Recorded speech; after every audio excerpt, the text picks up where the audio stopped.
This week's Torah portion of Parshat Noach has at the end of it, in its conclusion, the story of what's called Dor HaPalaga, the story of the Tower of Babel as we know it. And one of the fascinating things is that in Parshat Noach, the beginning of the Parsha talks about Vatimalei Haaretz Chamas. I know, obviously appropriate to all that's going on in Eretz Yisrael. Vatishachet kol basar, all of the living organisms as we would know it, certainly humankind, was filled with theft and pillaging and a disrespect, a disregard towards the human race. Vatimalei haaretz chamas. And as such, as a result of that, there was the destruction, the catastrophic wipeout of entire civilization as they knew it back then. Hamas only brings and ushers in destruction and attempts to uproot and completely destroy everything around them, everything that is represented by the concept of a moral humanity. But when it comes to the Dor HaPalaga, the generation that follows that generation of theft and pillaging, that follows the flood and the renewal of civilization, as it were, it is not clear what exactly this civilization did wrong. Where did they go awry? What was the sin that they committed? In fact, they are not punished by being wiped out. They are not killed. They are confused and they are mixed up into 70 languages, if you may. What exactly did they do wrong? And there are many theories in terms of where they went wrong, what they were trying to do, their motives, their incentives, which were perhaps a bit askew.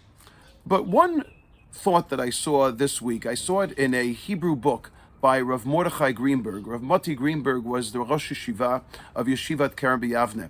And when I read it, I was absolutely astounded. I'm going to share with you, it's in Hebrew, but I translated it into English. And I'm going to share with you what he says because it resonates with me, and I am absolutely confident that it will resonate with you consistently as well in terms of reflecting what's going on in Eretz Yisrael today, the war that surrounds us, and the introspect that we are required to have as a result of what we are experiencing now, the hardships, the trial, the tribulation in Israel today. I am not one of those rabbis who goes out and says, well, this is all happening because people are mechalalei Shabbat, they desecrate the Sabbath, or they don't eat kosher.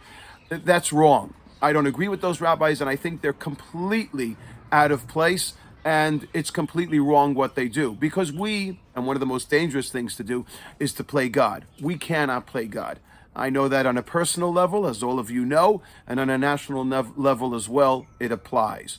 However, when I read this insight from Rav Greenberg in his book, which was written years ago, listen to what it says. Dor HaPalaga, pilug means machloket, chiluk.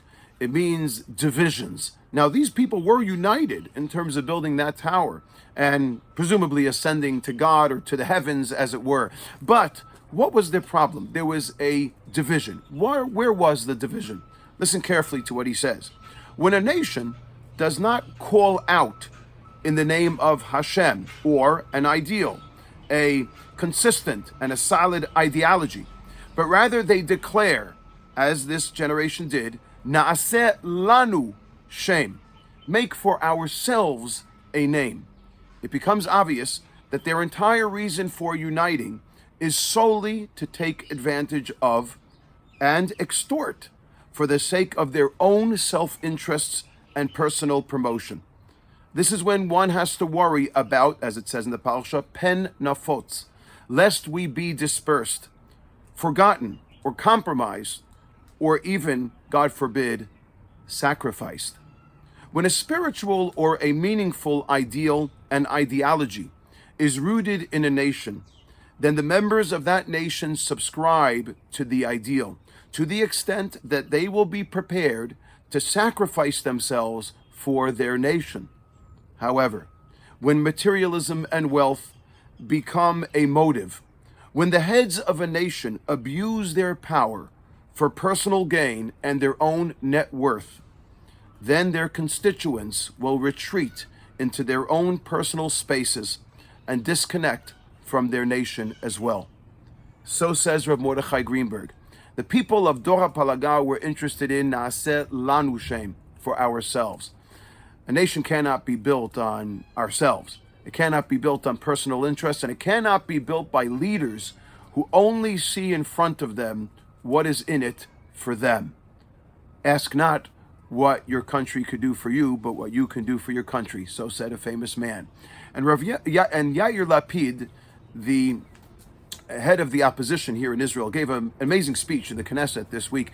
And he said in it, he said, we will be victorious in the war. We have a powerful army, and Israel is strong, and we'll get there. But the real battle doesn't start on the battlefield only. The real battle starts after the war. What will we do with ourselves? How will we unite and glue our strengths together, muster our strengths together as a people, and once again surround ourselves and subscribe to a common ideology? When that ideology is compromised, when we don't understand who we are and what we represent, that's when it becomes dangerous, tenuous, and, God forbid, even life-threatening. This is the message that we need to embrace and understand. And in fact, immediately following this parsha, we are introduced to Avraham Avinu. Avraham is Av Hamon Goyim, the father of many nations. Why? God says to him, Ve'escha legoy gadol v'nivrechu becha kol mishpachot ha'adama. Abraham is someone who sees things nationally. He sees things globally. He is not interested in himself. V'nivrechu becha kol mishpachot ha'adama. He's interested in mankind, how he can further that mantra to help people and to help further that ideology so that we can be productive human beings and certainly disseminate a moral, ethical message to all of civilization. May that be the will of God, Emir Hashem. May we learn and understand and embrace that common ideology as one for all of mankind. This is the Torah way, it is the Jewish way, and it always will remain the Gila way. Shalom al Yisrael. May we only know peace, Besorot, Tovot, Yeshuot v'nechamot, good tidings, saviors, and comfort for all of Israel. Shabbat Shalom.